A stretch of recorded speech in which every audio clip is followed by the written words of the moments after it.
मेरे अजीज दोस्तों और बुजुर्गों और नौजवानों, मस्जिदों को आबाद रखो। नौजवानों, तुमसे मैं कह रहा हूं, हमारी मस्जिद हमने खो दी और वहां पर क्या किया जा रहा है आप देख रहे हैं। नौजवानों, क्या तुम्हारे दिलों में, हमारे दिलों में तकलीफ नहीं होती कि जिस जगह पर हमने 500 साल हय्या अल सलाह और हय्या अल फलाह की सदाएं दी, जहां पर हमने बैठकर कुरान करीम का जिक्र किया, जहां पर हमने बैठकर सलातो सलाम के नजराने पेश किए, आज वो जगह हमारे हाथ में नहीं है।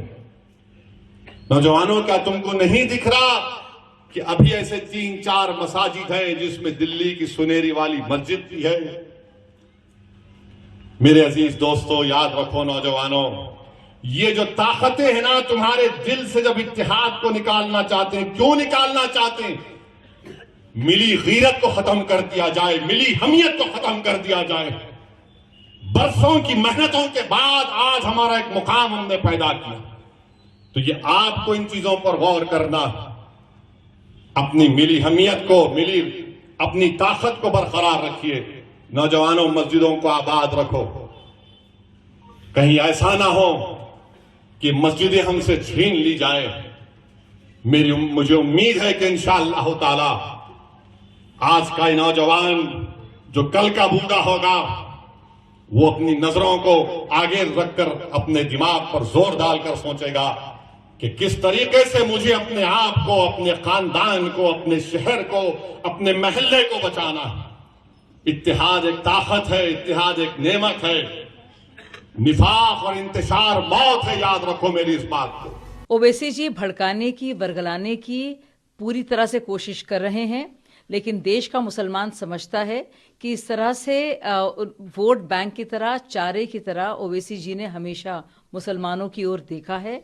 और जो मुसलमान, चाहे युवा हो या बुजुर्ग हो, वो बहुत ही श्रद्धा और प्यार के साथ, दिल के साथ और दुआओं के साथ बाकायदा खैर मकदम करता है कि उनको अपनी मस्जिद मिल रही है और एक भव्य और शानदार राम मंदिर तैयार हो रहा है। और भगवान राम सबके जनमानस का हिस्सा हैं, उनको अलग नहीं किया जा सकता, चाहे आप देश के बाशिंदे हों, हिंदू या मुसलमान या सिख या पारसी। ये ऐसा तत्व है जो हम सब में बसा हुआ है।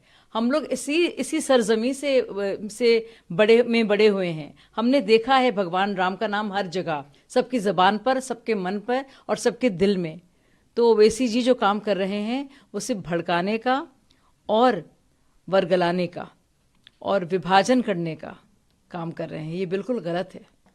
ओवैसी जी भड़काने की, वरगलाने की पूरी तरह से कोशिश कर रहे हैं, लेकिन देश का मुसलमान समझता है कि इस तरह से वोट बैंक की तरह, चारे की तरह ओवैसी जी ने हमेशा मुसलमानों की ओर देखा है। और जो मुसलमान, चाहे युवा हो या बुजुर्ग हो, वो बहुत ही श्रद्धा और प्यार के साथ, दिल के साथ और दुआओं के साथ बाकायदा खैर मकदम करता है कि उनको अपनी मस्जिद मिल रही है और एक भव्य और शानदार राम मंदिर तैयार हो रहा है। और भगवान राम सबके जनमानस का हिस्सा हैं, उनको अलग नहीं किया जा सकता, चाहे आप देश के बाशिंदे हों, हिंदू या मुसलमान या सिख या पारसी। ये ऐसा तत्व है जो हम सब में बसा हुआ है। हम लोग इसी सरजमी से बड़े हुए हैं। हमने देखा है भगवान राम का नाम हर जगह, सबकी ज़बान पर, सबके मन पर और सबके दिल में। तो ओवैसी जी जो काम कर रहे हैं वो सिर्फ भड़काने का और वरगलाने का और विभाजन करने का काम कर रहे हैं। ये बिल्कुल गलत है। ओवैसी जी भड़काने की, वरगलाने की पूरी तरह से कोशिश कर रहे हैं, लेकिन देश का मुसलमान समझता है कि इस तरह से वोट बैंक की तरह, चारे की तरह ओवैसी जी ने हमेशा मुसलमानों की ओर देखा है। और जो मुसलमान, चाहे युवा हो या बुजुर्ग हो, वो बहुत ही श्रद्धा और प्यार के साथ, दिल के साथ और दुआओं के साथ बाकायदा खैर मकदम करता है कि उनको अपनी मस्जिद मिल रही है और एक भव्य और शानदार राम मंदिर तैयार हो रहा है।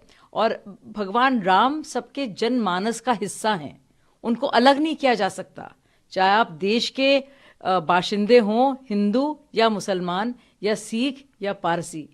ये ऐसा तत्व है जो हम सब में बसा हुआ है। हम लोग इसी सरजमी से बड़े हुए हैं। हमने देखा है भगवान राम का नाम हर जगह, सबकी ज़बान पर, सबके मन पर और सबके दिल में। तो ओवैसी जी जो काम कर रहे हैं वो सिर्फ भड़काने का और वर्गलाने का